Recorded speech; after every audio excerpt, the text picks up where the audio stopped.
Hi guys, welcome back again to our channel. Tadzoka nechimwe chilatest chinyowa nenyaya dziri kutenderera musocial media. Hell Commander nezuro akabuda pa live Instagram achiti vanhu vakaromba havagezi. Handizivi kuti mimi munoti chianzi vanonhuhwa hapwa zvimira muzvinzi kuremeka.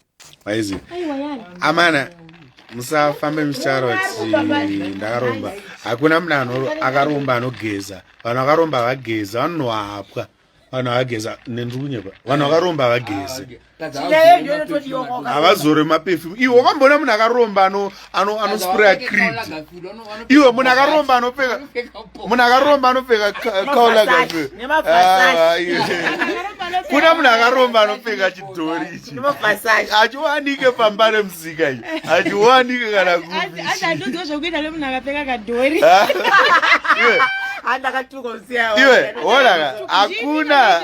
hakuna munhu akaromba anopfeka chidhori. Ichi chidhori ichi mahwani chidhori ichi hachiwanike kunonzi kuti iwe aisi kunotengeswa mafeki kunonzi kuti kubruma. Chidhori hachiwanike kubruma ichi. Musataure patinotaura. But nyaya yekufamba muchitaura musisosisisa munolava haiwa ngatisadaro.